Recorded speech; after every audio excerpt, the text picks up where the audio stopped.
ओम शांति। आज बेगूसराय बिहार के भाई बहनों से साइंस के साधन के द्वारा मिल रहे हैं। वैसे तो पिछले साल शायद सितंबर महीने में एक महीने के लिए खास बेगूसराय, शेखपुरा, मुंगेर, भागलपुर, अररिया, पूर्णिया, कटिहार सभी तरफ गए थे।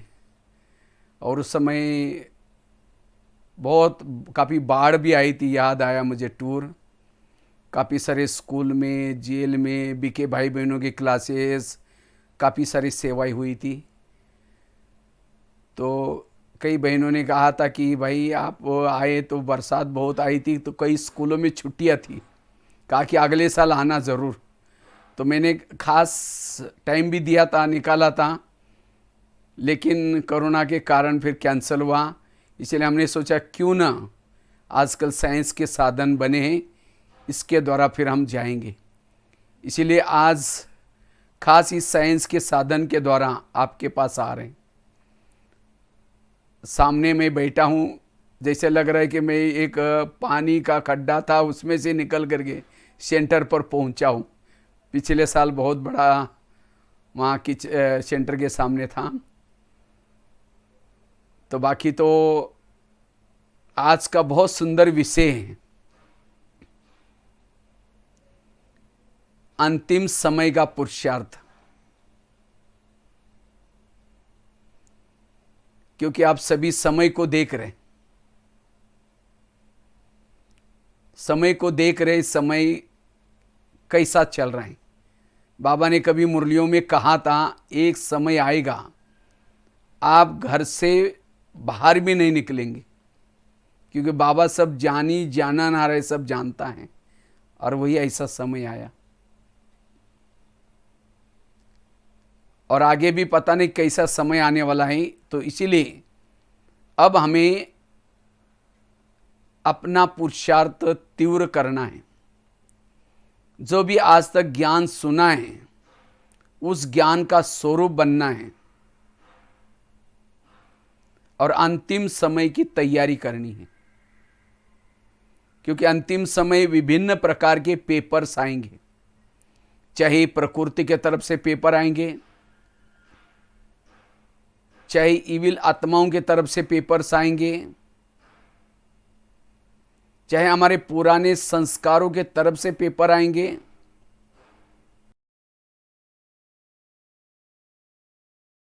तो के लिए हम अपनी स्थिति को शक्तिशाली बनाना है। तो अंतिम समय का कौन सा ऐसा में पुरुषार्थ करना है जिसे कम समय में, आज तक जो नहीं किया वो हम पुरुषार्थ कर सकेंगे। इसके पर आज चर्चा करेंगे। क्योंकि अंतिम समय के पेपर्स एक सेकंड का होगा, और उस एक सेकंड के पेपरों में पास होने के लिए हमारी वो अशरीरी स्थिति चाहिए, वो आत्मिक स्थिति चाहिए, विधेयी स्थिति चाहिए। क्योंकि इस आत्मिक स्थिति से, विधेयी स्थिति से, अशरीरी स्थिति से हम उन पेपरों का सामना कर सकेंगे, उन पेपरों में पास हो सकेंगे। इसलिए बाबा की आज तक जो भी मुरलियां चली हैं, सभी मुरलियां विधेयी स्थिति की तरफ लेके जाने के लिए, अशरीरी स्थिति की तरफ लेके जाने के लिए, कर्मातीत कर्मेंद्रिय जिद बनने के लिए बाबा की चली है। और उसके लिए बाबा ने विभिन्न प्रकार की धारणा बताई है, यह स्थिति कब बनेगी। क्योंकि इस स्थिति में जब रहते हैं हम, अशरीरी स्थिति, विधेयी स्थिति, हमारे जीवन में सभी दैवी गुण और दैवी शक्ति आती है। चाहे सहन शक्ति, परखने की शक्ति, निर्णय शक्ति, और ये शक्ति हमें मदद करती है। अगर हम देह भान में हैं, यह शक्ति हमारे से कोसों दूर जाती। इसलिए अंतिम समय का पुरुषार्थ ये विधेय स्थिति, अशरीरी स्थिति, बिंदु स्वरूप बीजरूप स्थिति। जिस दिन हम इस ब्रह्मा कुमारी के केंद्र में आए थे, पहला लेसन हमने यही सुना था, और अंत का लेसन वो सुना था, लेकिन अंत में अब हमें इसका स्वरूप बनना है। चेक करना है क्या मेरी एक सेकंड में अशरीरी स्थिति बनती है, विधेय स्थिति बनती है। अगर नहीं बनती तो उसका अभ्यास करना है। बार बार हमें बाबा ने कई ड्रिल्स बताए हैं। एक सेकंड में स्टॉप करो, मन के संकल्प को स्टॉप करो, बिंदु बनो। जिसके पास ज्ञान के अथाह बिंदु है, वो बिंदु स्वरूप में टिक सकता है, वो अशरीरी स्थिति में स्थित रह सकता है। क्योंकि इस स्थिति में जब हम रहते हैं, हमारे अंदर जो कमी है, कमजोरी है, वो परिवर्तन हो जाती है। कितने भी मेरे कड़े संस्कार हो, कितनी भी मेरी बुरी आदतें हो, उन बुरी आदतों पर जीत प्राप्त करना है, उसको परिवर्तन करना है, यह स्थिति जरूरी है। क्योंकि इस स्थिति में स्थित रहने से अति इंद्रिय सुख मिलता है, और जिसको ये अति इंद्रिय सुख मिलता है, वो संसार के कोई भी तरफ आकर्षित नहीं हो सकता। क्योंकि इस स्थिति में रहने से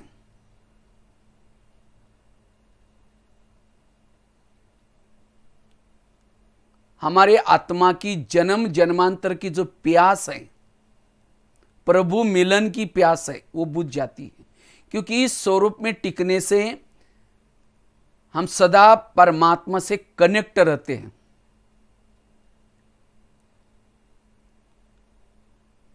सदा परमात्मा से कनेक्ट रहेंगे। कहते हैं खुदा तब भूल जाता है जब हम खुद अपने आप को भूल जाते हैं। इसलिए अंतिम समय के पेपरों में पास होने के लिए जिसको ही बाबा कहते बाप समान बनो, जैसा बाबा निराकारी स्थिति में रहता है, निराकारी है, विदेही है, ऐसे हमें बाप समान बनना है। और जब बाबा के समान हम बनेंगे तो बाबा के जो गुण है उसका हम स्वरूप बन सकेंगे।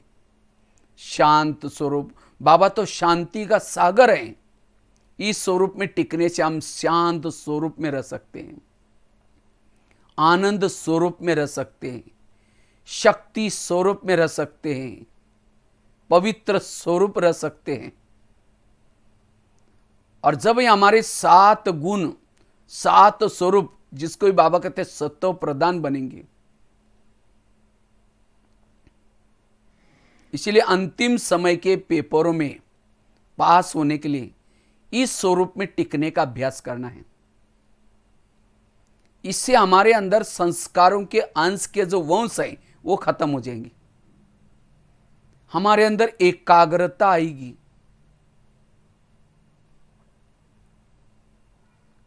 सहन शक्ति आएगी। कई कहते हैं मुझे सहन ही नहीं होता, पता नहीं मुझे अभी भी गुस्सा आता है।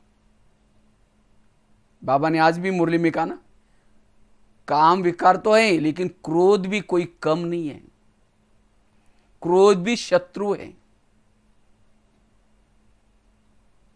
इसलिए आसुरी अवगुण, जिसको बाबा ने कहा लड़ाई करना, झगड़ा करना, ये आसुरी अवगुण नहीं होने चाहिए। उस किसके अंदर आते हैं? देह भान वालों के अंदर होते हैं। इसलिए देही अभिमानी, आत्माभिमानी, अशरीरी स्थिति में रहना, इससे हमारे अंदर दैवी गुण और दैवी संस्कृति आएगी। इसलिए चलते फिरते इस स्वरूप में टिकना है। बाबा ने कहा था एक मुरली में, बच्चे तुम्हारे साथ मेरा प्यार था, तुमने बहुत भक्ति की, इसलिए मेरा तुम्हारे साथ प्यार था, इसलिए मैं तुमसे मिलने के लिए आया। बाबा का स्वरूप है निराकार, तो भी तुम्हारे से मेरा प्यार था, इसलिए मैंने अपना रूप बदला और रूप बदल करके तुम्हारे जैसे ब्रह्मा के तन में साकार में आया और तुम्हें सारा सृष्टि का आदि मध्य अंत का ज्ञान का डमरू बजा बजा करके बताया। किसी लिए? तुम्हारी बुद्धि ऊपर लगाने के लिए। अब तुम्हारा मेरे से प्यार है, मैंने इतना तुम्हें पढ़ाया समझाया, अगर तुम्हारा अब मेरे से प्यार है, अब तुम क्या करो, मेरे को मिलने के लिए ऊपर आओ। लेकिन उसको मिलने के लिए परमात्मा जैसा है वैसा रूप धारण करना पड़ेगा। अब कई तो क्या करते हैं, परमात्मा से मिलना चाहते हैं, घंटों तक बैठना चाहते हैं, लेकिन टिक नहीं सकते। क्यों? क्योंकि अपने स्वरूप में नहीं टिकते, और अपने स्वरूप में नहीं टिकते, इसलिए परमात्मा का वो निराकार स्वरूप बुद्धि के सामने आता ही नहीं है, इसलिए ज्यादा समय टिक नहीं सकते। इसीलिए हमें ये मेहनत करनी है सारा दिन, चलते फिरते मैं आत्मा हूं, सामने वाली आत्मा है, मैं आत्मा इन आंखों के द्वारा देख रही हूं, कानों के द्वारा सुन रही हूं, मैं आत्मा हूं। जैसे ब्रह्मा बाबा ने शुरू में ये मेहनत की, और इसी मेहनत से बाबा कर्मातीत बने, कर्मेंद्रिय जीत बने और इतना ऊंचा पद प्राप्त किया। ये पहला लेसन और अंत का लेसन यही है। यही हमारा अंतिम समय का पुरुषार्थ होना चाहिए, आत्मा का पुरुषार्थ। क्योंकि इस स्वरूप में टिकने से वायुमंडल अच्छा फैल जाएगा। आंखें खुली है, कान खुला है, देखते हुए भी न देखने की अवस्था बनी रहेगी। यह अवस्था जैसे सूर्य के समान है। गीता में कृष्ण अर्जुन को कहता है, हे अर्जुन, अब तुम सूर्य बनो, सूर्य। इसी तरह इस अंतिम समय हमें सूर्य की स्थिति में स्थित रहना है। सूर्य की स्थिति में स्थित रहने से, बिंदु स्वरूप अशरीरी विधेय स्थिति में रहने से सूर्यवंशी में आएंगे। क्योंकि इस स्थिति में माया की चाल नहीं चल सकती। माया कोई भी प्रकार से आपके ऊपर वार नहीं कर सकती। कब? जब हम इस स्वरूप में टिकते हैं। देह भान में आने से माया के कीटाणु जागृत हो जाते। इसीलिए हमें इस स्वरूप में, अपने स्वरूप में, जैसा हमारा ओरिजिनल स्वरूप है उसमें टिकना है। और इस स्वरूप में टिकने से हमारी बुद्धि कहीं भी प्रभाव में नहीं आएगी, सिवाय परमात्मा के कहीं भी प्रभाव में नहीं आएंगी। बुद्धि का ना झुका होगा, ना लगा होगा, ना बिखरा होगा, ना टकरा होगा। इसलिए इस स्वरूप में हमें टिकना है। जितना इस आत्मा के स्वरूप में, अशरीरी स्वरूप में टिकते हैं, हमें किसी के भी दोष भी दिखाई नहीं पड़ेंगे, सब अच्छे नजर आएंगे। इतना ही नहीं, हमारा संकल्प पर कंट्रोल आएगा, सभी इंद्रियों पर कंट्रोल आएगा। और जिसकी इंद्रियां कंट्रोल में है, संकल्प कंट्रोल में है, उसके व्यवहार में बदलाव दिखाई पड़ेगा कि ये माता बड़ी अच्छी है, ये भाई बहुत अच्छा है। क्यों? वो आत्मिक स्वरूप में रहता है, उसकी इंद्रियां उसके वश में है, इसलिए उससे गलतियां नहीं हो रही, रूहानियत नजर आएगी। और वही देवताओं के समान उसकी चाल चलन बनेगी, उनका संपर्क सबको प्यारा लगेगा। इसीलिए बाबा कहते ये पुरुषार्थ करो, ये अंतिम समय का पुरुषार्थ है। इस स्थिति में रहने से आंखें खुली है, कान खुला है, देखते हुए भी न देखने की अवस्था बनी रहेगी। संकल्प में बल आएगा, वाणी में बल आएगा, दृष्टि में बल आएगा। एक जगह पर बैठे भी आप विश्व में वायुमंडल फैला सकेंगे। शक्तिशाली वाइब्रेशन फैला सकेंगे।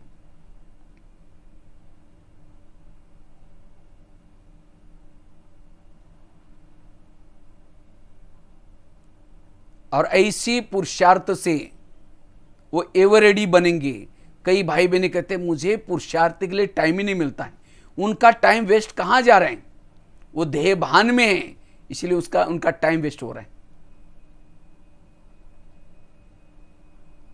देह भान वाला योग में बैठा है तो भी उसका टाइम वेस्ट हो रहा है, क्योंकि योग में बैठा है तो भी उसको सारा दिन जो देखा सुना वही याद आएगा। ध्यान में बैठने के बाद ध्यान भटकेगा, देह भान में है, उसको अपमान की फीलिंग होगी। और जो आत्मिक इस स्वरूप में है, अशरीरी विधेयी स्थिति में, वो मान अपमान निंदा स्तुति में भी समान रहेगा। मुझे लगता है इस लॉकडाउन में जो मुरलियां चल रहे हैं, जैसे कि वर्तमान समय अनुसार मुरलियां चल रहे हैं। कितना मुरली, हर मुरली में, आज के मुरली में भी कई बार बाबा ने कहा बच्चे आत्म अभिमानी बनो। 8-10 दिन पहले भी बाबा ने कहा कि बच्चे तुम्हारा समय अमूल्य है, इसीलिए ये पहला सबक पक्का करो। इस सबक से ही हम पास विथ ऑनर बनेंगे, हमारा पद ऊंचा मिलेगा। असली आसन, सतयुग का आसन प्राप्त करना चाहते हैं तो वर्तमान समय जो भ्रुकुटी आसन पर बैठता है, आत्मा के स्वरूप में टिकता है, उसको बाबा का दिल तखत मिलेगा। ऐसी आत्माएं बाबा को पसंद आएगी, प्रभु पसंद, लोग पसंद भी बनेंगी। जो लोग पसंद है, प्रभु पसंद है, उन्हीं को ही भविष्य का राज्य भाग्य का आसन मिलेगा। इसलिए हमें ये पुरुषार्थ करना है, अपने स्वरूप में टिकना।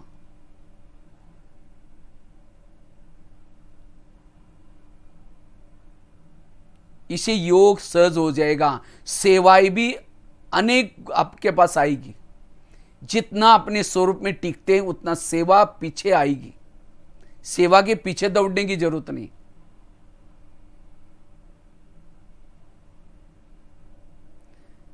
जिसे बताया, इस स्वरूप में टिकने से हम संस्कारों से बच सकते हैं। आज कई भाई बहनों को कहते हैं पता नहीं मैं इतना दिन से ज्ञान में चल रहा हूं, पता नहीं फिर भी मेरा ये संस्कार नहीं बदल रहा है, दिल शिकस्त हो रहा है। वो संस्कार क्यों नहीं बदल रहे हैं? क्योंकि देह के भान में। जैसे राम रावण का युद्ध चलता है, राम रावण का एक सिर काटता है, फिर दूसरा काटता है, रावण नहीं मरता। विभीषण आकर के कहता है ये ऐसा नहीं मरेगा, उसके नाभि में तेल लगाओ, और जब नाभि में तेल लगा तो रावण मर गया। इसी तरह हम भी रावण को मारने में, संस्कारों को परिवर्तन करने में लगे हैं। कोई 2 साल से, कोई 4 साल से, लेकिन नहीं मर रहा है। क्यों? हमें कभी काम का गला काट देते हैं, दोबारा वो जुड़ जाता है। कभी कभी क्रोध को खत्म कर लेते हैं, दोबारा आ जाता है। चूहा को निकालो, बिल्ली आ जाती है, बिल्ली को निकालो। क्यों? क्योंकि देह भान को खत्म नहीं किया। जब हम आत्मा के स्वरूप में टिकेंगे, विकारों के सारे गले कट जाएंगे। वास्तव में विकारों को प्रवेश देने का कारण है देह का भान। देह भान विकारों का सरदार है, मुखिया है। देह भान आया, सारे विकार आ जाते हैं।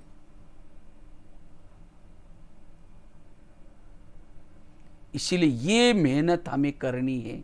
ये है अंतिम समय का पुरुषार्थ।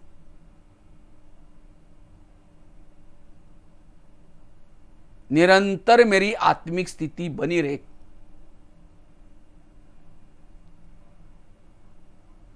ये टोटल जो ज्ञान है, विस्तार जो बाबा ने कर्मों का ज्ञान, ड्रामा का ज्ञान जो हुआ, ये जो विस्तार किया किसी लिए, आत्मिक स्वरूप में टिकने के लिए।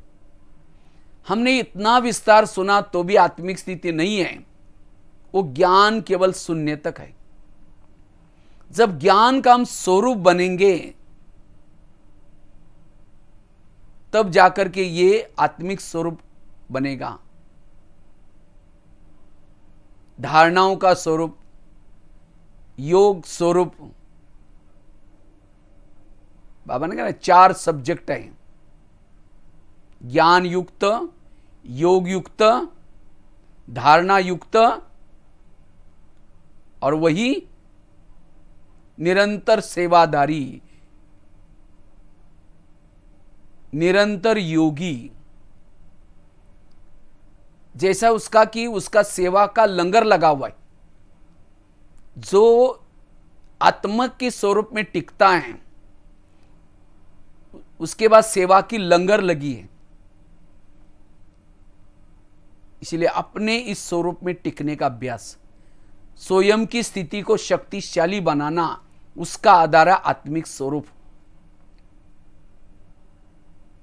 इस स्वरूप में टिकने से हमारे जन्म जन्मांतर के जो जाने अनजाने जो गलतियां की, विकर्म की, वो भस्म हो जाते हैं।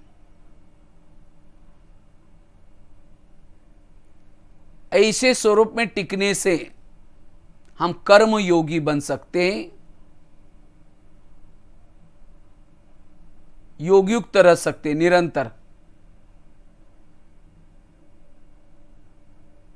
इसलिए बाबा ने 4 सब्जेक्ट रखे, ज्ञान, योग, धारणा और सेवा। ये 4 सब्जेक्ट का सार भी है निरंतर आत्मिक स्वरूप में टिकना। और ये स्वरूप में टिकने से हमारा वोरा बढ़ता जाता है। और जिसका वोरा पावरफुल है उस वोरे के अंदर कोई भी नेगेटिव बातें नहीं आ सकती। और जिसका जितना वोरा ज्यादा है उतना उसका राज्य भी बड़ा होगा।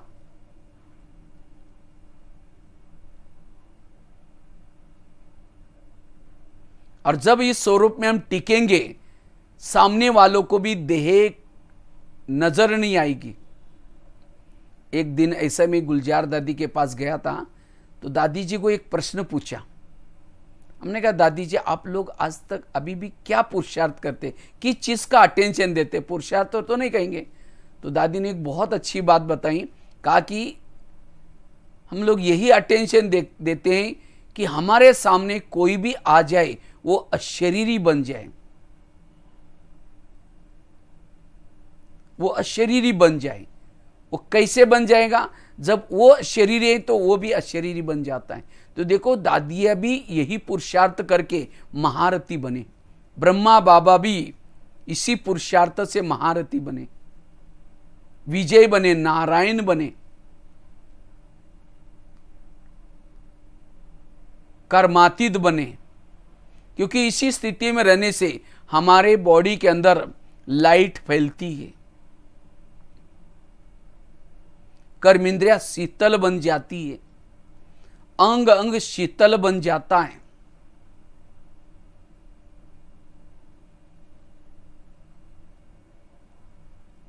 और ये संस्कार हमारे सत्युग में जाएंगे। सत्युग में भी हमारा अंग अंग शीतल होगा, कोई कर्मेंद्रिया वहां चंचलता नहीं करेगी। अगर ये मैंने अभ्यास नहीं किया तो सत्युग के देवी देवता के संस्कार कैसे आएंगे? हमारे 2 लक्ष्य हैं, एक है संगम का लक्ष्य, दूसरा है सत्युग का लक्ष्य। संगम का लक्ष्य अशरीरी बनना, विदेही बनना, बिंदु स्वरूप बनना, बीज रूप स्वरूप बनना, यह है संगम का लक्ष्य। और सत्युग का लक्ष्य देवता बनना, ऊंच पद प्राप्त करना। जो संगम के लक्ष्य तक पहुंचता है उसको सत्युग का लक्ष्य अपने आप मिल जाता है। संगम की लक्ष्य की परछाई है सत्युग का लक्ष्य। इसलिए मैं भविष्य के बारे में नहीं सोचना, मेरा पद क्या होगा, फिर उसके बाद कृष्ण कब आएगा, वहां क्या क्या होगा। कई तो पूछते हैं सत्युग में कैसा क्या, उसको सोचने की जरूरत नहीं हमें, वो तो टाइम वेस्ट है। इसलिए चलो नशा चढ़ने के लिए हम ऐसे वो बात अलग है, बाकी हमें मूल आत्मा के स्वरूप में टिकना है। जैसे कोई कॉलेज का बच्चा किताब सामने ले करके क्या कहता है, अब मैं पास हो जाऊंगा, इतनी परीक्षा पूरी हो जाएगी तो मैं फिर पास हो जाऊंगा, फिर नौकरी करूंगा, फिर उसके बाद शादी करूंगा, फिर विदेश घूमने के लिए जाऊंगा। फिर वो पढ़ाई नहीं पढ़ रहा है, भविष्य के ख्यालात में मस्त है और वो फेल हो गया, सारे ख्यालात उसके कैंसल। इसी तरह हम भी योग लगाने के बजाय कृष्ण कब आएगा, फिर और कितना साल बाकी है, ये वो ऐसे करें और अशरीरी नहीं बन रहे, विधेयी स्थिति अपना नहीं रहे। इसलिए मुझे अशरीरी बनना है, विधेयी बनना है। इसलिए मुझे लगता है बाबा की हर मुरली में बच्चे आत्मा समझो, अशरीरी बनो, इसके तरफ ज्यादा ध्यान होता है। इसलिए हमारा शुरुआत का लेसन भी यही, अंतिम लेसन भी यही। इससे हम नष्ट मोहा स्मृति स्वरूप बन जाएंगे।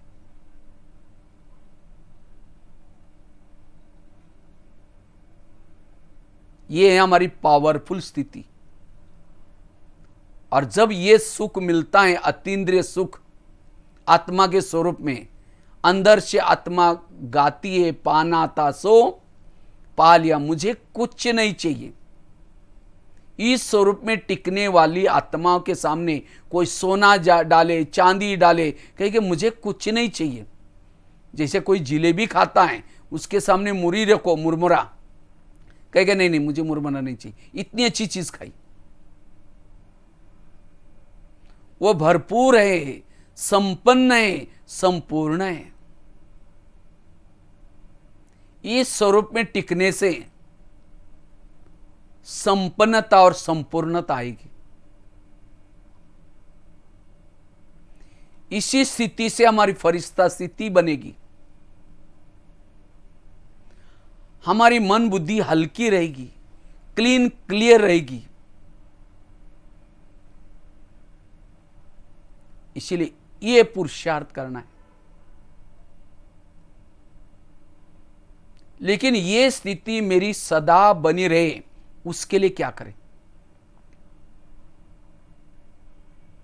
मेरी सदा ये शरीर के अंदर, भ्रुकुटी के अंदर आत्मा की स्थिति बनी रहे, उसके लिए कुछ बातों का पुरुषार्थ जरूरी है। सबसे पहली बात है, हमें सारा दिन निरहंकारी होकर के रहना है। निरहंकारी वाला ही इस स्वरूप में टिक सकता है। जैसे आज भी बाबा ने कहा, कई तो क्या करते हैं, सेंटर पर घमासान करते, धूम चक्कर मचाते, मुझे पूछा ही नहीं, इसको पूछा, मुझे नहीं पूछा, मैंने इतना किया। ये पूछ पूछ की पूछ अभिमान है। कोई कला का अभिमान, कोई विशेषता का अभिमान, कोई कर्ता का अभिमान, जो इस मैं के अभिमान में होता है, ये मैं स्वरूप में, आत्मा स्वरूप में टिक नहीं सकता। इसीलिए अगर मुझे आत्मा के स्वरूप में टिकना है, इस निराकारी की स्थिति बनानी है, मुझे अभिमान से दूर रहना है। अभिमान देह भान जागृत करता है। कोई मुझे पूछे ना पूछे, बाबा तो पूछता है ना। जो स्थूल मैं के स्वरूप में रहता है, उसका जमा भी कुछ भी नहीं होगा। मैं करता हूं, मैंने किया। वास्तव में हमारे जीवन की गुण, कला, विशेषता ये प्रभु की देन है। इसलिए कुछ भी कार्य किया, बाबा ने कराया, बाबा कराता है, बाबा, जितना बाबा बाबा आएगा, अभिमान नहीं आएगा। इसलिए अगर मुझे इस स्वरूप में टिकना है, मुझे निरहंकारी बनना है। वैसे तो ये महीना जुलाई महीना दीदी का महीना है, पिछला महीना महिमा मम्मा का था, 24 जून का। दीदी हमेशा कहती थी मर मर मर, झुक झुक झुक, शिख शिख शिख।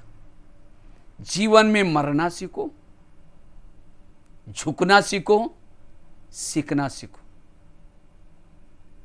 वो कौन मर सकता है, कौन सीख सकता है? जो निरहंकारी है। अगर कोई बात का अभिमान है,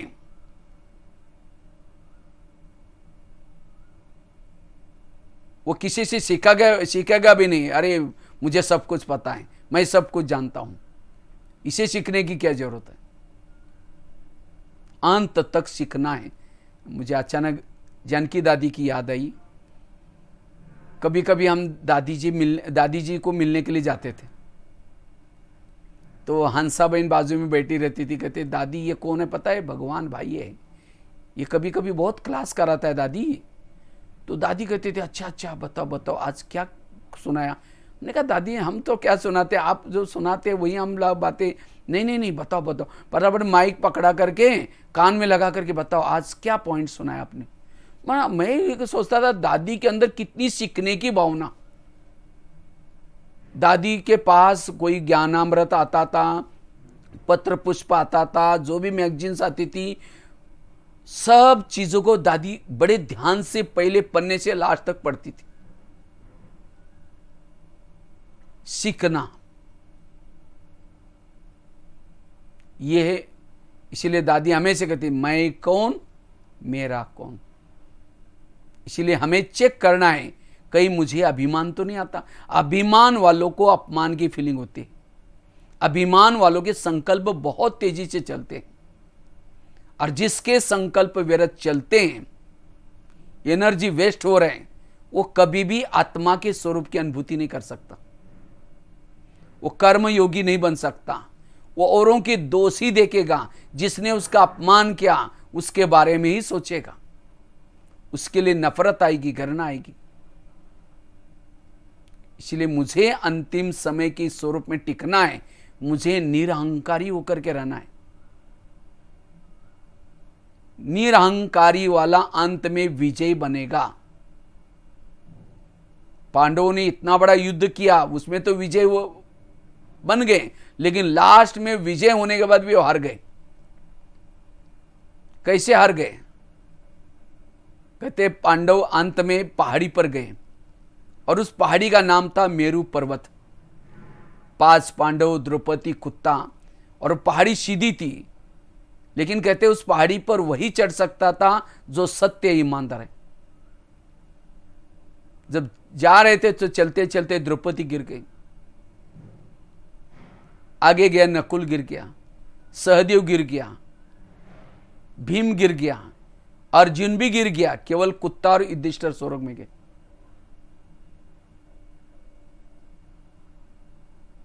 द्रौपदी गिर गई, उसका सबके साथ प्यार था, लेकिन अर्जुन से एक्स्ट्रा लगाव था, इसीलिए वो फेल हो गए। नकुल गिर गया, बुद्धि का अभिमान था। सहदेव गिर गया, सहयोग करने का अभिमान था। भीम गिर गया, गदा युद्ध का अभिमान था। अर्जुन गिर गया, अक्षय सेना को मैंने मारा, यह अभिमान था। वो भूल गया कि मेरे साथ कृष्ण की शक्ति थी। इसी तरह हमने बहुत सेवाएं की, बहुत कुछ किया, लेकिन मेरा उसका अभिमान आया, अंत में फेल। इसलिए अभिमान को समझ करके चलना ही। इसलिए ब्रह्मा बाबा ने अंतिम समय शरीर छूटने से पूर्व 3 मंत्र पक्का कराए। बच्चे निराकारी बनो, निर्विकारी बनो, निरहंकारी बनो। निरहंकारी जितना रहेंगे ये स्वरूप रहेगा।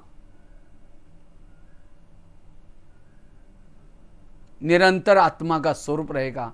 तो कुछ भी, जैसे सेवा में सफलता मिलेगी, आगे बढ़ेंगे, अभिमान जागृत होता है। इसलिए महिमा को स्वीकार नहीं करना। जो महिमा को स्वीकार नहीं करता, ग्लानि का दर्द उसको महसूस नहीं होगा। वो मान अपमान निंदा स्तुति में भी समान रहेगा। इसलिए निरहंकारी वाला ही निराकारी स्वरूप में टिक सकता है, और यह अंतिम स्वरूप हमारा सदा बना रहेगा।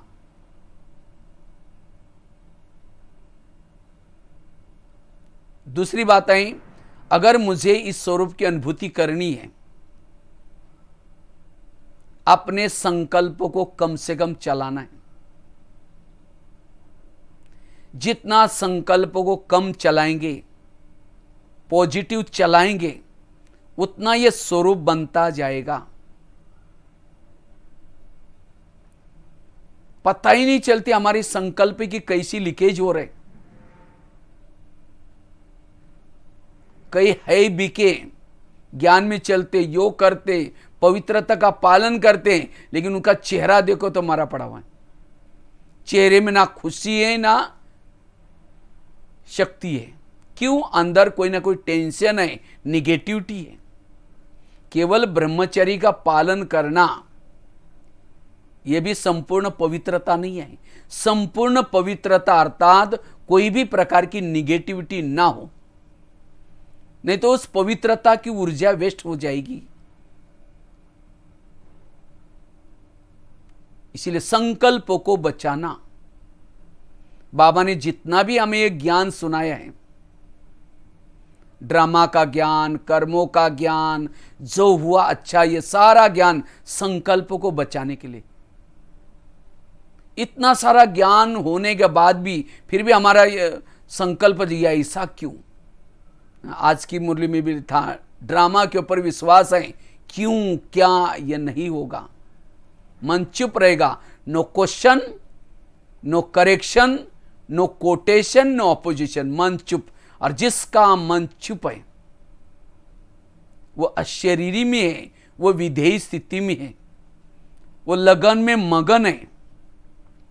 लगन में मगन वही रह सकता है जो आत्मिक स्वरूप में रहता है। ये गीत है ना, यही कही बाबा नजर नहीं आते। नजर किसको नहीं आते? देह भान वालों को नजर नहीं आते। वास्तव में निगेटिव सोचने से, ज्यादा सोचने से देह भान आता है, जिसको ही कहते तनाव। तनाव, तन में आना। कौन आता है? जो ज्यादा सोचता है, व्यर्थ सोचता है, व्यर्थ बोलता है, वो तन में आता है।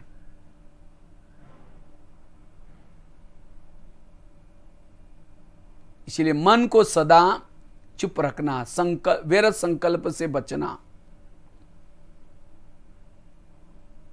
और आजकल तो वैसे अपनी हेल्थ को अच्छी रखने के लिए भी इस संकल्प को बचाना बहुत जरूरी है। जितने ज्यादा संकल्प चलते हैं, हमारी रोग प्रतिकात्मक शक्ति भी कम हो जाती है। जो तनाव में रहता है, टेंशन में रहता है, रोग प्रतिकात्मक शक्ति कम हो जाती है, ह्यूमिनिटी पावर कम हो जाती है। इसलिए आजकल डॉक्टर भी कहते हैं खुश रहो, ज्यादा सोचो नहीं, तनाव में नहीं आओ। और वैसे हमें तो बाबा ने सारा, बच्चे जो कुछ होगा सब कल्याणकारी होगा, ड्रामा रिपीट हो रहा है, नथिंग न्यू, ये सब पाठ पढ़ाया ताकि हमारा मन चुप रहे। जैसे कोई यात्रा करते हैं, साइड सीन्स आते हैं, तो साइड सीन को देख करके ये क्यों कैसे ने हम करते नहीं। इसी तरह हमारे भी जीवन रूपी यात्रा में साइड सीन्स है। इसलिए अपने संकल्प को बचाना, क्यों क्या नहीं करना। और जितना इसका स्वरूप बनेंगे, हमारी निराकारी स्थिति बनती रहेगी, बिंदु स्वरूप बीजरूप स्थिति बनती रहेगी। अंतिम समय का हम अभ्यास एवरेडी बन सकेंगे। इसलिए व्यर्थ संकल्प से बचना। व्यर्थ संकल्प से वायुमंडल भी व्यर्थ बनता है, बिगड़ता है। हमें वायुमंडल को शुद्ध बनाना है। समर्थ संकल्प से वायुमंडल समर्थ बनेगा। समर्थ संकल्प से बोल भी समर्थ, वृत्ति भी समर्थ, दृष्टि भी समर्थ। वो अलस अलबेलापन से भी दूर रहेगा। एक्टिव अलर्ट रहेगा। समर्थ विचार वाला कभी थकेगा नहीं, ना उसका शरीर थकता है ना उसका मन थकता है। समर्थ सोच वालों में मन में ताकत होती है, और ताकत वाला मन ही इस दुनिया के आकर्षण से ऊपर जा सकता है। जैसे रॉकेट को उड़ाने के लिए ईंधन डालते हैं, जितना ईंधन रिफाइन होगा उतना वो तेजी से स्पेस से ऊपर जा सकता है, धरती के आकर्षण से ऊपर जा सकता है। इसी तरह जितना हमारे अंदर समर्थ संकल्प है, उतना हमारा मन बुद्धि रूपी रॉकेट इस दुनिया की आकर्षण से ऊपर जा सकता है, प्रभु मिलन कर सकता है। इसलिए व्यर्थों से अपने आप को बचाना, यह अंतिम समय का पुरुषार्थ।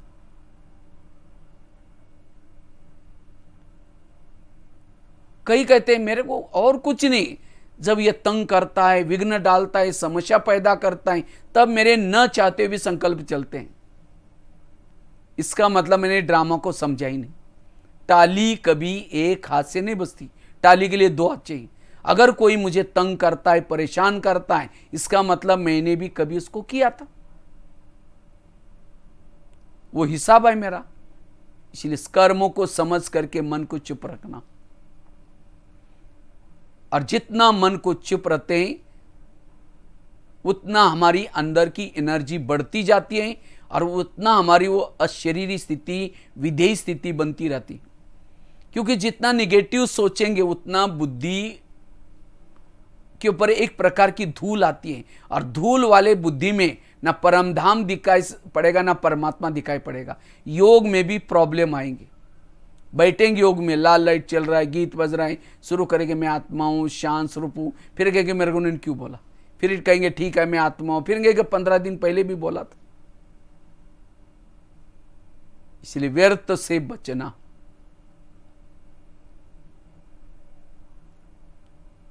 तब जाकर के हमारी अशरीरी बिंदु स्वरूप आत्मिक स्थिति बनेगी। तीसरी धारणा है, अगर हमें अंतिम स्वरूप को अनुभव करना है, अंत में पास होना है,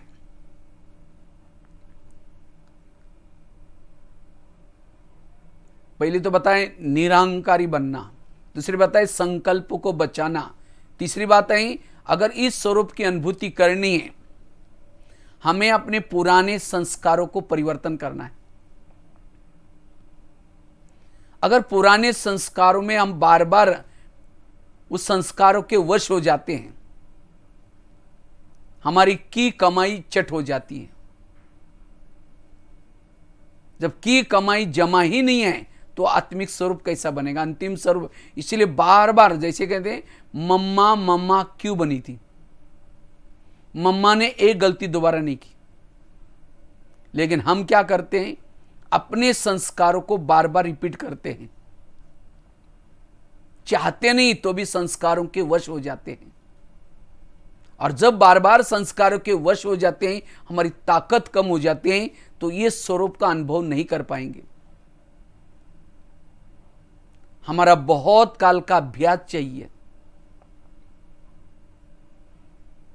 इसलिए हमें तपस्या करके हमारे अंदर विकारों के अंश जो हैं उस अंश को खत्म करना है। हर इंद्रियों में विकारों के अंश हैं, आंखों के अंदर अंश है, मन के अंदर अंश है, बुद्धि के अंदर अंश है। इस अंश को हमें क्या करना है, तपस्या करके पुरुषार्थ करके खत्म करना है। अन्यथा अगर ये अंश रहे तो अंश भी वंश बन सकता है और उस स्वरूप की अनुभूति करने नहीं देगा। क्योंकि जब हम संस्कारों के वश हो जाते हैं तब कर्मेंद्रियां हमारी नहीं मानेंगी, कर्मेंद्रिय भी उस संस्कारों का मानती है। हम अकेले महसूस करते हैं, हमारा कोई सहयोगी नहीं है, और तब वो आत्मा का स्वरूप नहीं रहेगा। इसलिए अगर मुझे आत्मा के स्वरूप का अनुभव करना है, अंतिम समय की तैयारी करना है, अब मुझे उस संस्कारों को क्या करना है, रिपीट होने नहीं देना है। क्यों रिपीट होते हैं? वो संस्कार मेरे रिपीट क्यों होते हैं? क्योंकि उस संस्कार को हम कोई ना कोई भोजन देते हैं, उस संस्कार का वातावरण दे देते हैं। जैसे समझो किसी का काम विकार का संस्कार है, ऐसी आत्मा अगर मोबाइल में कोई गलत चीजें देखेगी, वो कोई गलत साइड में जाएगी, कुछ फैशन करेंगे, कुछ ऐसे ऐसे गीत सुनेंगे, कोई मूवी देखेंगे, वो संस्कार को भोजन मिल जाता है, वो संस्कार में ताकत आती, उसी संस्कार के संकल्प चलेंगे, बुद्धि भी बार बार जाएगी और उससे वो स्थिति हमारी जो अंतिम समय स्थिति है अशरीरी विधेय, उसका अनुभव नहीं कर पाएंगे। इसलिए संस्कारों का ध्यान।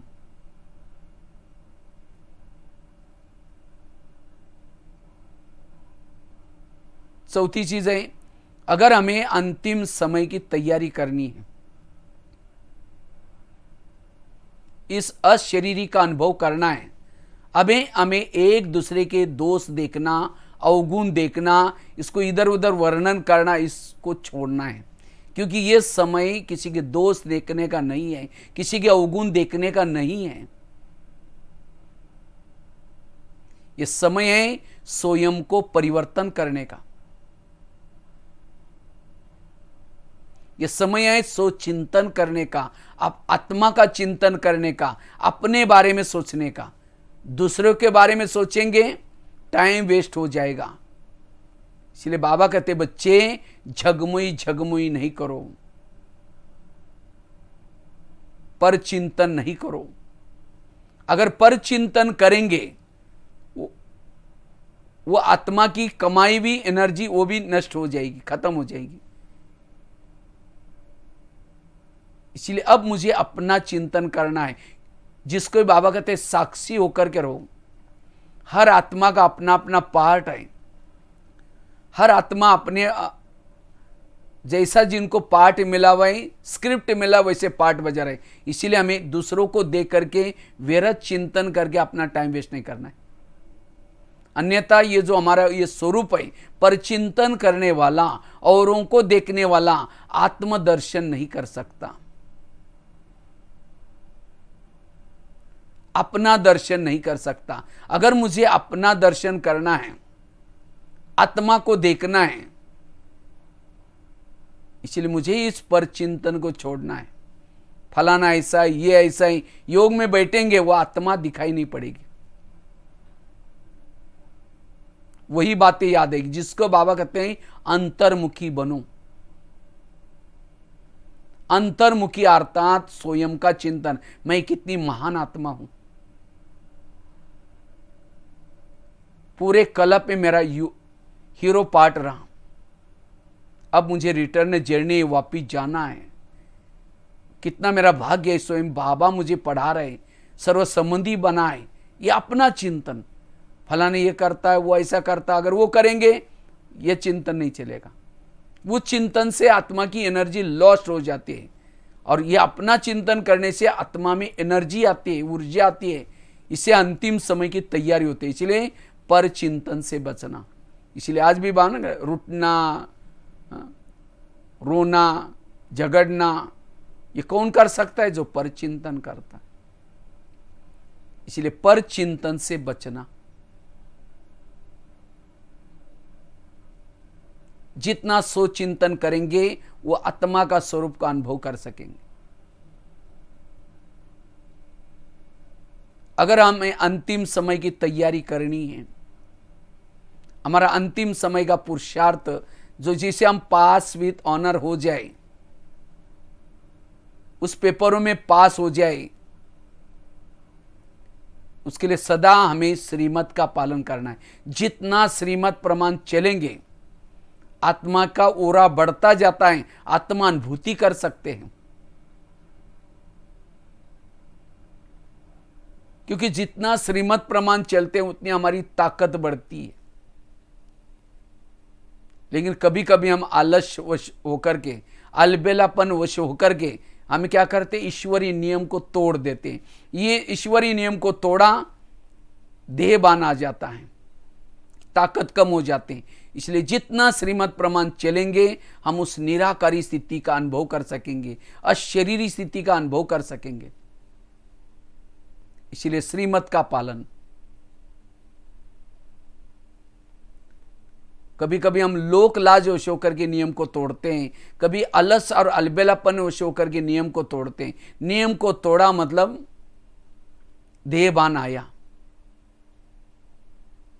इसलिए जितना श्रीमत प्रमाण चलेंगे हम आत्मा शक्तिशाली बनेंगे। यह हमारा पुरुषार्थ।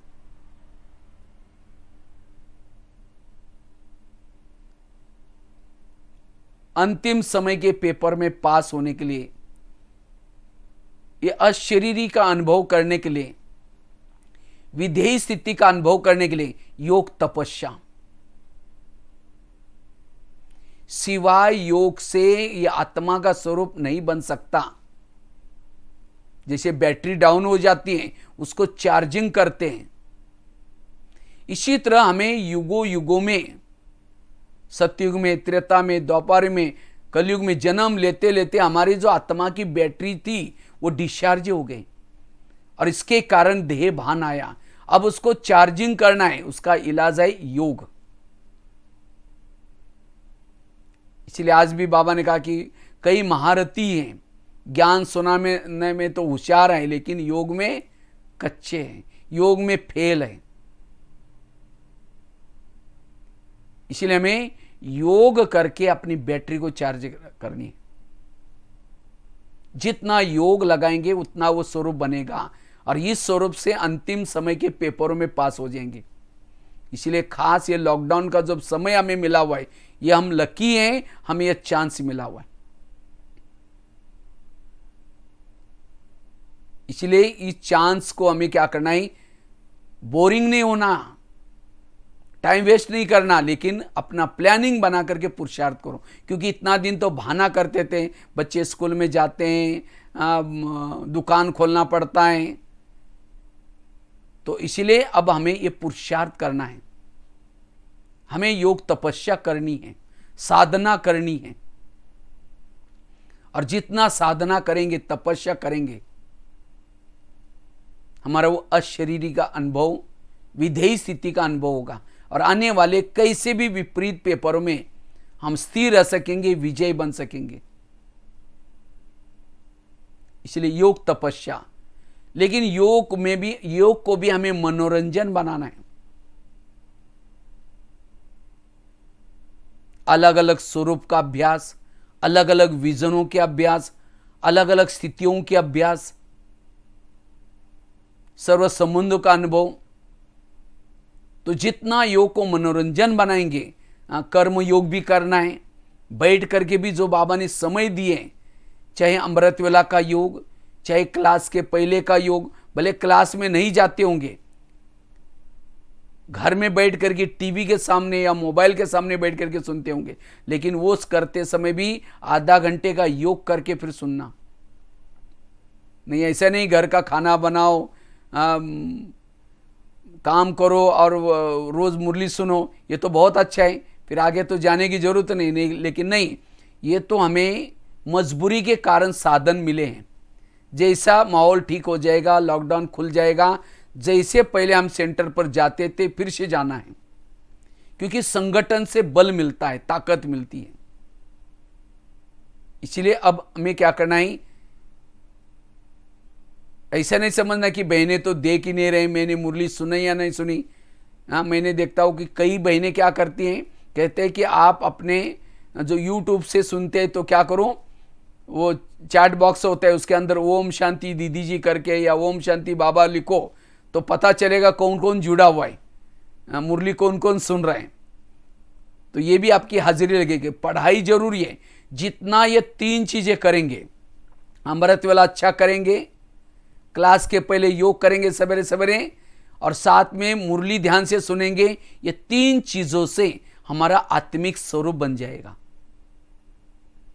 और सवेरे सवेरे जिन्होंने ये 3 चीजों को अच्छा किया है वो सारा दिन आत्मिक स्वरूप में रहेगा। और आत्मिक स्वरूप में रहने वाला पहाड़ की समान समस्या भी आएगी, उसको राई बना देगा, रुई बना देगा। लेकिन ये आत्मिक स्वरूप बनाने के लिए 3 चीजों की मेहनत करनी है। अमृत वेला की मेहनत, क्लास के पहले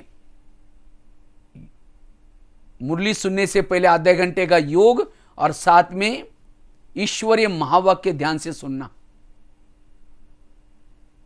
भले उसको डायरी में भी नोट करो। मैं तो हमेशा अपने पास पैड रखता हूं, और उस पैड के अंदर अच्छी तरह स्केच पेन से मुरली का एक एक महावाक्य जो अच्छा लगा उसको नोट करता रहता हूं। तो जरूर क्लास के पहले योग करने से आपको मुरली की पॉइंट को कैच करने की अच्छी एकाग्रता आएगी। और सवेरे ये 3 चीजें करने वाला इस आत्मिक स्वरूप में टिकता है। फिर सारा दिन में हमें क्या करना है? जो शाम का नुमा शाम का योग, रात को सोने से पहले योग, ट्रैफिक कंट्रोल, ये नियम पालन करने से सहज ही हम आत्मिक स्वरूप में टिक से। और जो आत्मिक स्वरूप में टिकता है, इस संसार में रहते हुए भी संसार से पार है। उसका ध्यान और मन, शरीर यहां चल रहे हैं, शरीर काम कर रहे हैं, लेकिन ध्यान और मन परमात्मा साजन के पास लगा रहेगा, परमात्मा के पास लगा रहेगा। इसलिए हमें अपनी स्थिति को पावरफुल बनाने के लिए क्या करना है? ये योग तपस्या के पर ध्यान देना है। और जितनी तपस्या करेंगे ये अशरीरी स्थिति आएगी। लेकिन वो विधि पूर्वक योग, ऐसा नहीं कि योग में बैठेंगे, मन एक तरफ आए, बुद्धि एक तरफ आए, और केवल टाइम पास वाला योग किया, फिर योग में बैठेंगे, फिर एक झुटका लगा देंगे, फिर देखेंगे और 5 मिनट बाकी है, फिर योग करेंगे। ऐसा नहीं, विधि पूर्वक अटेंशन रखना है कि मेरा ध्यान कहीं भटक तो नहीं रहा है। और ध्यान वही भटकता है जहां कोई लगा हुआ है या झुका हुआ है। इसलिए बुद्धि से बात करो, ये बुद्धि तुम कहां गई, तुम बाबा से बात करो। इसी तरह तपस्या। तो इस तरह से, वैसे तो बहुत सारी बातें हैं अंतिम समय की तैयारी करने के लिए। अंतिम समय का यही पुरुषार्थ है, अशरीरी बनना, विधेय स्थिति का अनुभव करना, बीज रूप बिंदु स्वरूप बनना। और इसी स्थिति के द्वारा हर प्रकार की समस्या का हम समाधान कर सकेंगे। खुद तो निर्भय रहेंगे, लेकिन औरों के भी समस्याओं का समाधान कर सकेंगे। रोने वालों की आंखों के आंसू पोंछ सकेंगे। कब? जब हमारा ये आत्मिक स्वरूप है, अशरीरी स्थिति है। इसलिए अंतिम समय के पेपरों में हमें भी पास होना है, औरों को भी मदद करना है। इसलिए ये स्वरूप में टिकना जरूरी है, और यही हमारा असली पुरुषार्थ है। और उसके लिए धारणा कुछ बताई। एक तो संकल्प को कम चलाना, पर चिंतन की बातों से बचना, बाबा के श्रीमत का पालन करना, अमृत वेला का योग अच्छा करना, जो बैठक योग को अच्छी तरह करना। ये कुछ धारणा करेंगे तब जाकर के हमारा ये स्वरूप आएगा।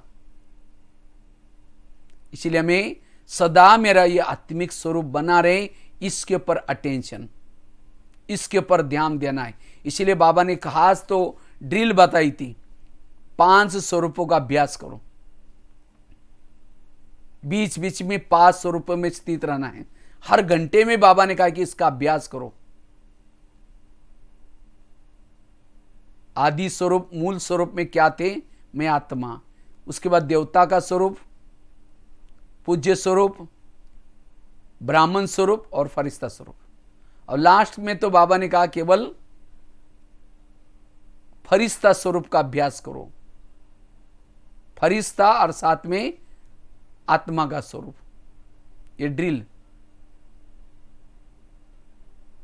इसलिए हमें युक्ति से क्या करना है? इस स्वरूप में टिकना है।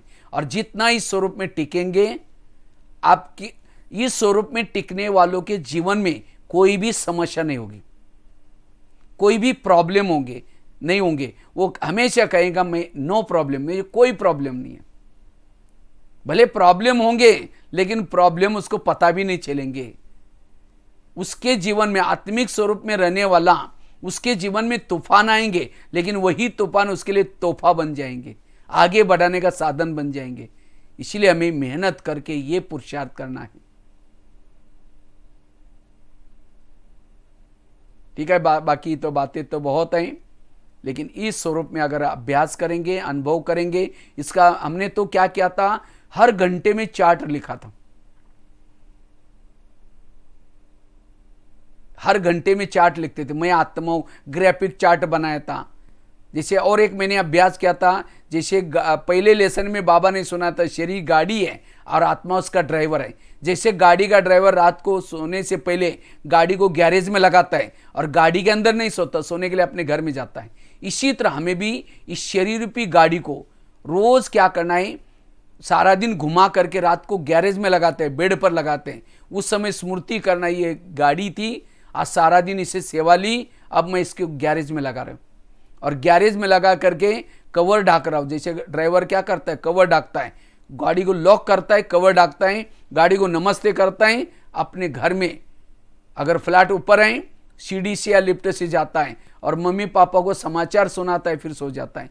तो हमें भी क्या करना है, ये शरीर रूपी गाड़ी को गैरेज में बेड पर रखना है, बेडशीट कंबल डालना है, गाड़ी को नमस्ते करना है। ये बुजुर्ग है, काली है, गोरी है, कैसी भी है, लेकिन ये गाड़ी बहुत महत्व की है, इसे 84 जन्म की कमाई हो रही। तो नमस्ते करके अव्यक्त वतन में जाओ, मन बुद्धि से बाबा के सामने सारा पोतामल बताओ, बाबा इस गाड़ी के द्वारा क्या क्या किया। अगर आंखों ने धोखा दिया है तो बाबा को सुनाओ, बाबा आज मेरी आंखों ने धोखा दे दिया, मेरे से गलती होगी, सुना करके कल ऐसा नहीं होगा, प्रॉमिस कर लो। समाचार सुना करके कुछ अच्छी सेवा की, वो भी सुना करके सारा पोतामल दे करके हल्के होकर के सो जाना। फिर जब दूसरे दिन उठेंगे बाबा याद आएगा, फिर ऊपर से जब नीचे आएंगे तो सारा दिन लगेगा मैं आत्मा रूपी ड्राइवर ऊपर से आया हूं, मैं आत्मा स्मृति रहेगी। शरीर का भान बिल्कुल भी न रहे, शरीर का भान न रहे।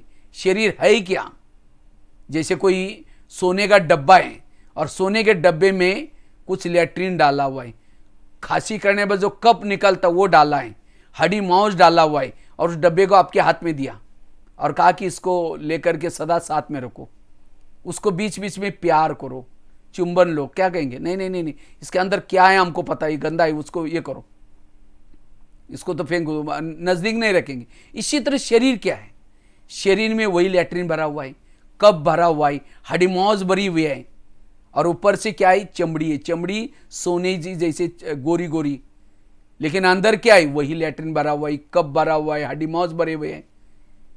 इसीलिए बाबा कहते बच्चे ऊपर का रूप नहीं देखो, लेकिन अंदर क्या है।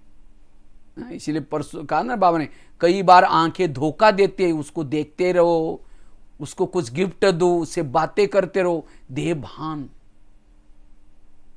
इसीलिए हमें, हमारा प्यार किसी के देह से नहीं है, वो गोरा है, दिखने में अच्छा, उससे प्यार नहीं, आत्मा से प्यार है। तो जिससे प्यार है उसको देखो, न कि बॉडी को। अब समझो कोई घर में व्यक्ति आए हैं, आपको आपके साथ बात करने के बजाय घर को ही देख रहा है, हाँ, तो कैसा लगे, अरे तुम आए हो मुझे मिलने के लिए, घर को देखने के लिए। इसी तरह हमें किसी को घर को देखना नहीं है, वो काला है या गोरा है, लेकिन जिससे मिल रहे हैं आत्मा, उसको देखना। ब्रुकुटी में खिड़की से देखो, ये मेरा आत्मा भाई है, मैं इनसे मिलने के लिए आई हूं, मेरा इनसे प्यार है, आत्मा हूं, आत्मा हूं। हमने तो जब भी ज्ञान में आए थे शुरू में, 11 साल स्कूल भी नहीं गए थे, 11 साल स्कूल में गए, उसके बाद रद्दी से डायरी लाते थे और फिर लिखते थे। तो एक बार ऐसा ही रद्दी में किताब मिला और उसी किताब से 2 साल ऐसे ज्ञान में चलते रहे। फिर बड़े शहर में गए तो वहाँ एक गीता पाठशाला मिली, पहली दिन गीता पाठशाला में गए थे, तो उसी दिन मुरली चल रही थी, बच्चे आत्मा समझो, आत्मा भी, पूरी मुरली आत्मा के ऊपर। तो मैंने क्या किया, बाहर आया और अपने हाथ पर लिख करके रखा है, ये लिखा है शब्द, मैं आत्मा हूं। और हमने इस बात के ऊपर ज्यादा थोड़ी सी मेहनत की। कहा मैं पहले पुलिस वालों से डरता था, कभी किसी से बात भी नहीं कर सकता था, क्योंकि गांव में रहता था, एकदम डरा सा रहता था, किसी को दो शब्द भी नहीं सुना सकता था। लेकिन इस एक अभ्यास से मुझे बहुत अच्छा निडर बना, काफ़ी सारी सहन शक्ति आई, बहुत सारा। तो मैं केवल ज्ञान नहीं सुनाया, लेकिन हमने इस बात के ऊपर ज़्यादा थोड़ा मेहनत की, और इसी एक मेहनत से बाबा ने बहुत मदद की। तो इसीलिए हमें ये मेहनत करनी है। जितना ये मूल अभ्यास करेंगे उतना मूल हमारे संस्कार अच्छे आएंगे, सहन शक्ति आएगी, किसी के कोई अगर आपकी बुराई करता है तो भी सुनने की ताकत आएगी। तो इसलिए ये आत्मा का अभ्यास हमें करना है, आत्माभिमानी बनना है। ठीक है। तो कंचन बहन को बहुत बहुत धन्यवाद, हमें सेवा का मौका मिला दिया, और भी सभी को हम जैसे सामने से देख रहे, तो बहुत अच्छा है। आप लोग भी बहुत अच्छा पुरुषार्थ कर रहे होंगे और करते रहेंगे, क्योंकि अभी जैसे बाबा कहते हैं, अंधेरे में कोई अगर एक ही दीपक जलता है, एक दीपक जल रहा है, पूरा अंधेरा है सभी तरफ, और एक दीपक जल रहा है, तो सबका ध्यान उसकी तरफ जाएगा। इसी तरह सेंटर पर हमें इस आत्मा के स्वरूप का अभ्यास जितना करेंगे, हमारा दीपक जग जाएगा, तब सभी का आकर्षण सेंटर की तरफ होगा। बुलाने की जरूरत नहीं, अपने आप खींचे हुए आएंगे। इसलिए हमें सेंटर का वायुमंडल अच्छा बनाना है, और वो वायुमंडल बनाने का आधार है ये आत्मा का अभ्यास। और इसलिए तपस्या का समय मिला हुआ है, तो तपस्या करेंगे, और सेवा अभी और बहुत सारी बढ़ेगी, 3-4 गुना सेवाई बढ़ेगी। इसलिए अभी हमें तपस्या करनी है। तो लास्ट में हम थोड़ा सा ये आत्मा का अभ्यास करके कार्यक्रम पूरा करते हैं। सभी अपनी जगह पर कमर सीधी करके बैठेंगे।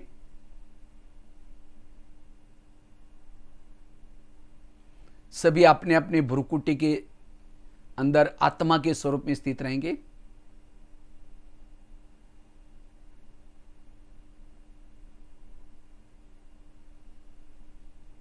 मैं आत्मा दोनों भ्रुकुटी के बीच में विराजमान हूं। मैं चैतन्य शक्ति हूं, महान आत्मा हूं, अजर अमर अविनाशी हूं। विभिन्न शरीर धारण करते हुए अब मैं इस अंत के शरीर में बैठा हूं। पूरा कल्प में मेरा हीरो पार्ट रहा। महान आत्माओं के संग में मुझे पार्ट बजाने का मौका मिला। अब मेरी रिटर्न जर्नी, अब ये युग परिवर्तन का समय है।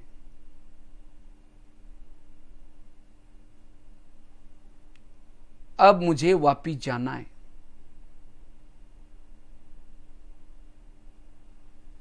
ये शरीर मेरी एक डब्बी है, मैं आत्मा इसके अंदर चमकीला हीरा हूं।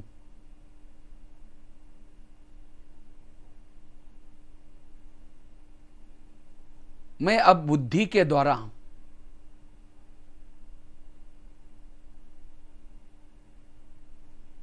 अपने अव्यक्त वतन की तरफ जा रहा हूं।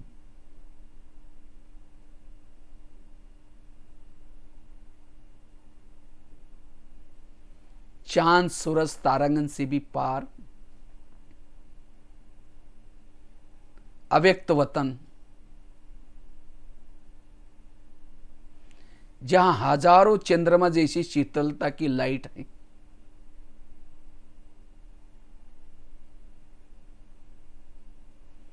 जहां फरिश्तों का राजा ब्रह्मा बाबा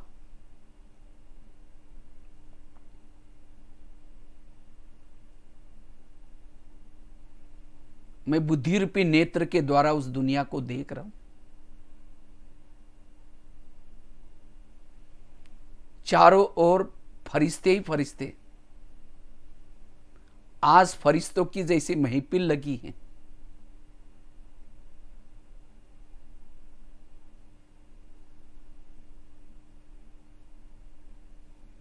मैं बुद्धि के द्वारा ब्रह्मा बाबा को देख रहा हूं। बाबा की लाइट माइट से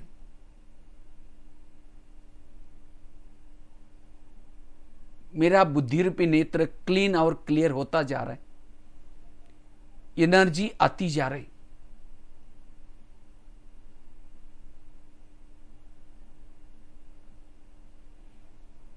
बाबा के संपर्क में आने से मेरा मन भी बिल्कुल हल्का होता जा रहा है। मेरे युगों युगों की जैसी थकान मिटती जा रही।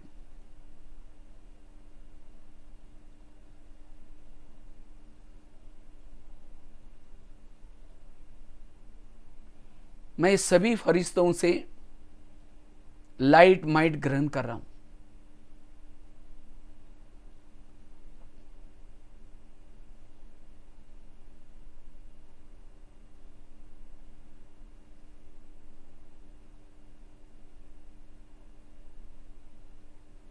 अब मैं बुद्धि के द्वारा ऊपर की तरफ जा रहा हूं, अपने मूल वतन में जा रहा हूं।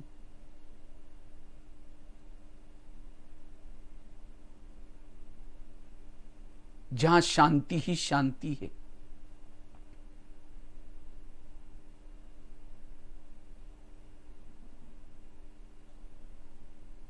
जैसे मैं मूल वतन में जाता हूं,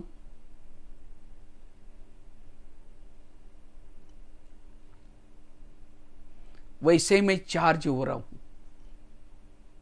बिल्कुल ऊपर की तरफ हूं, जहां सर्वशक्तिवान बिल्कुल शिव बाबा के नजदीक।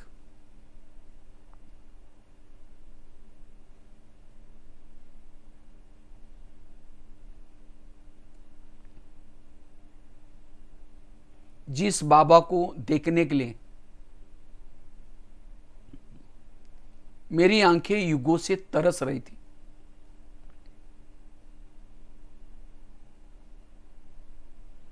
आज उस बाबा को जी भर करके देख रहा हूं।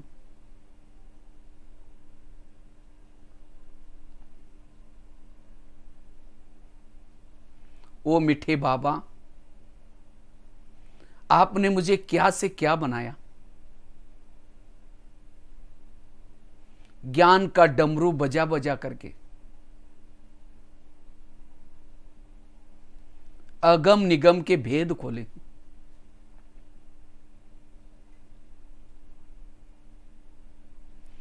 तीनों लोकों का, तीनों कालों का ज्ञान दिया।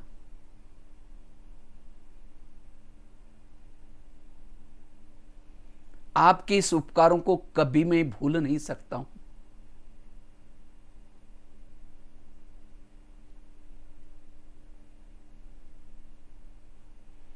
अपलक होकर के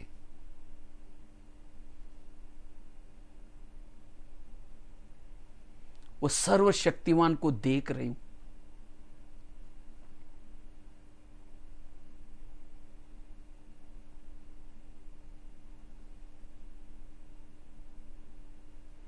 बाबा शांति का सागर है।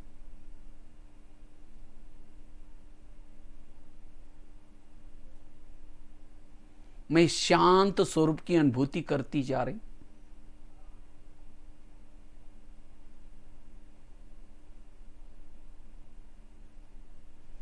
बाबा शक्ति का सागर है।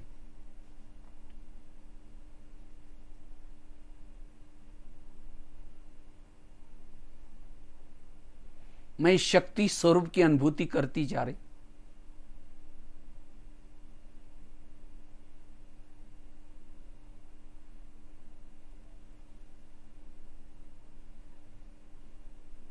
बाबा के पास आने से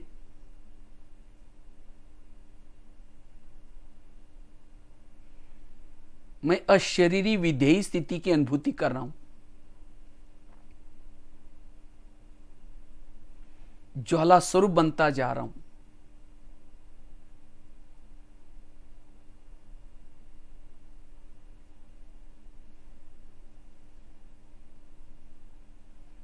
अति इंद्रिय सुख की अनुभूति कर रहा हूं।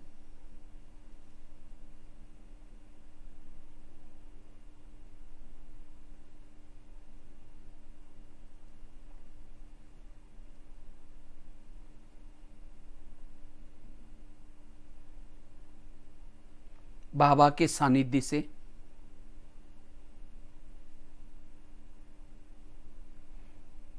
मेरे अंदर के विकारों के अंश के वंश खत्म होते जा रहे हैं।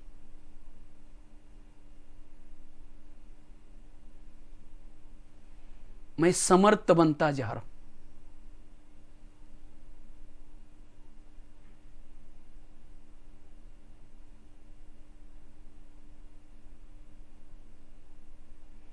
अब ये प्रभु मिलन कर ऊर्जावान बन,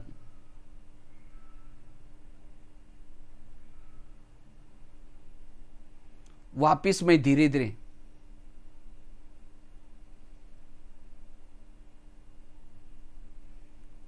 अव्यक्त वतन में आता हूं।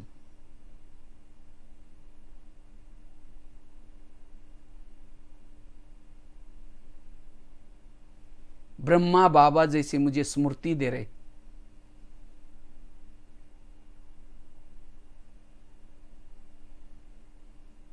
तुम साधारण नहीं हो,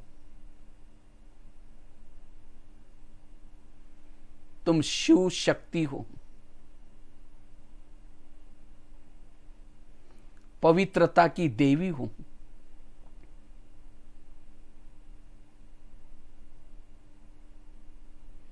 भक्तों के इष्ट हो।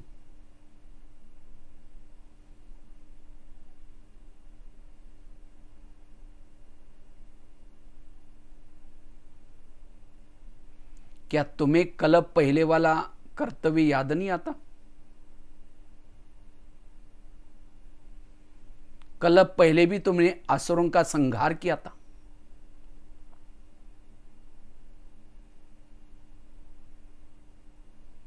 वह कर्तव्य करने का समय आ पहुंचा है।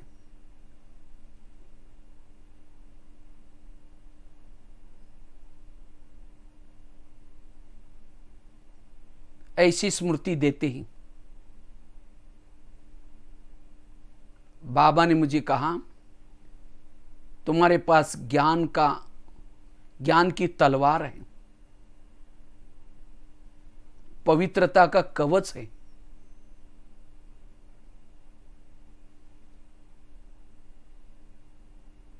शक्ति का प्रतीक त्रिशूल है।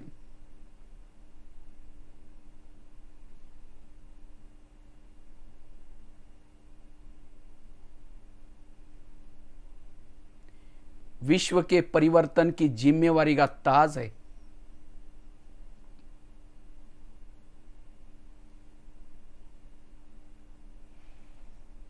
मेरी सर्व शक्तियां तुम्हारे साथ में हैं।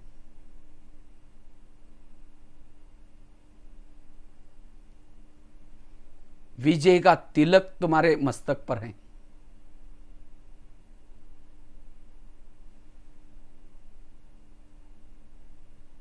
बाबा की स्मृति से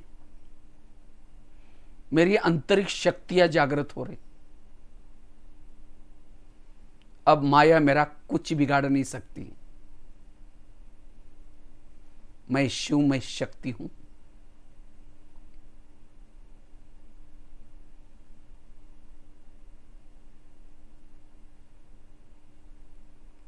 अब मैं भक्तों को सकाश देने के लिए अस्त्रों शस्त्रों को लेकर के जा रही हूं।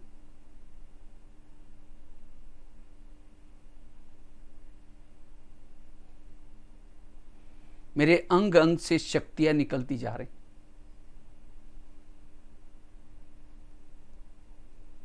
मैं आकाश मार्ग से धरती पर जाता हूं। मंदिरों में जाता हूं।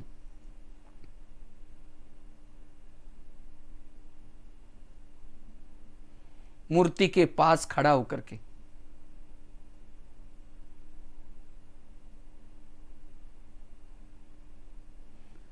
सभी को शक्ति देता हूं। परमात्मा से प्राप्त हुई शक्तियां वरदानी हाथ के द्वारा, दृष्टि के द्वारा सभी को दे रहा हूं।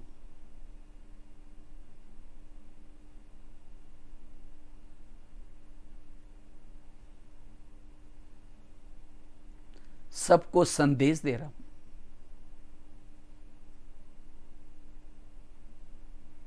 हे भक्त लोग, जिनकी तुम पूजा कर रहे हो, वह परमात्मा इस धरती पर आ चुका है। अब युग परिवर्तन का समय है। सबको वापिस जाना है। अगर तुम्हें उस परमात्मा से मिलना है,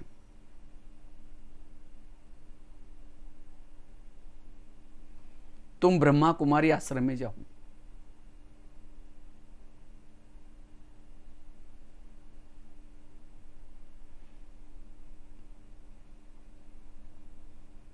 मैं भी वही तपस्या कर रहा हूं।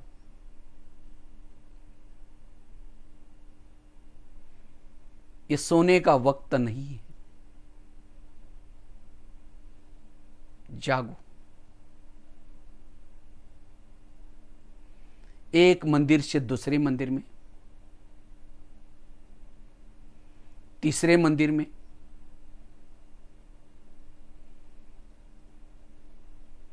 आकाश में स्थित होकर के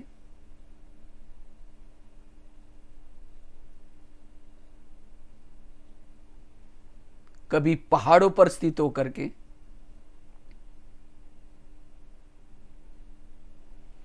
चारों ओर वाइब्रेशन फैला रही हूं, संदेश दे रही हूं।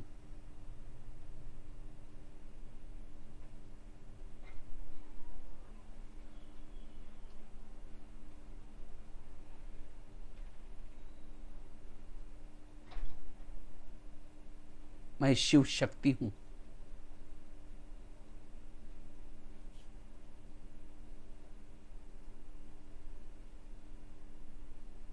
एक एक शहर के ऊपर जा रही हूं। विदेशों के देशों में खड़ा होकर के सभी आत्माओं को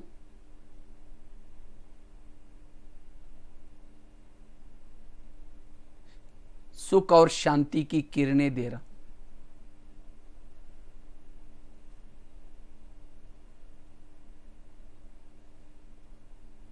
प्यारे बाबा, आपने मुझे क्या से क्या बनाया। इस विश्व परिवर्तन के कार्य में सदा समर्पित भाव होकर के सेवा करूंगी।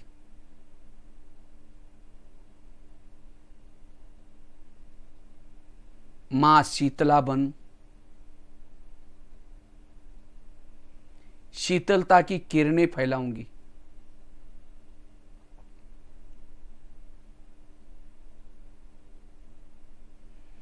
मां दुर्गा बन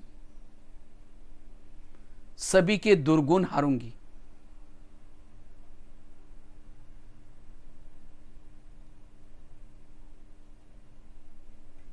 मां गायत्री बन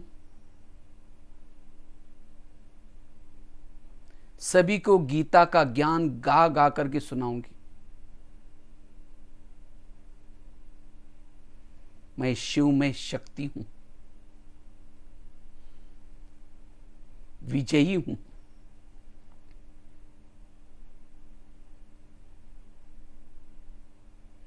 मां लक्ष्मी बन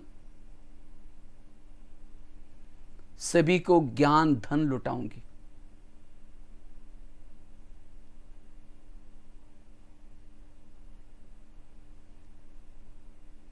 अब मैं बेहद की वैरागी हूं। इस संसार में मेरा कोई नहीं है।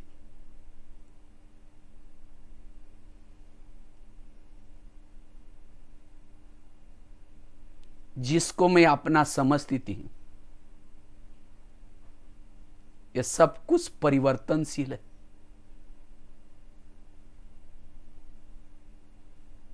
अब मुझे वापिस जाना है।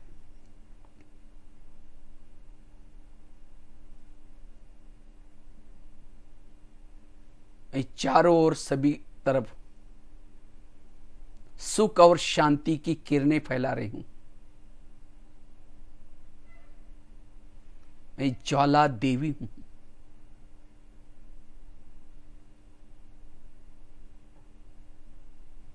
धीरे धीरे मैं अपने अस्त्र शस्त्रों को समेट करके साधारण ब्राह्मण रूप में आती हूं।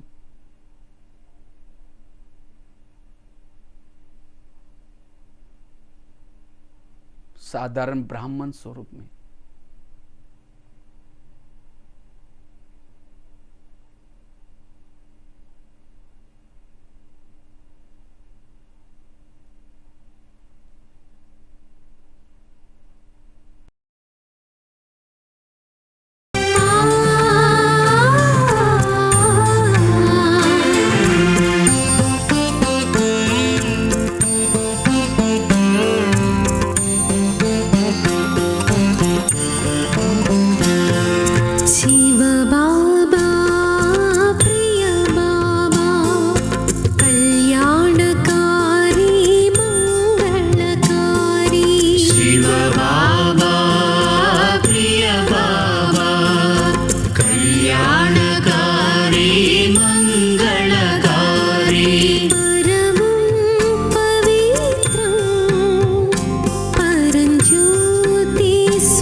शिव बाबा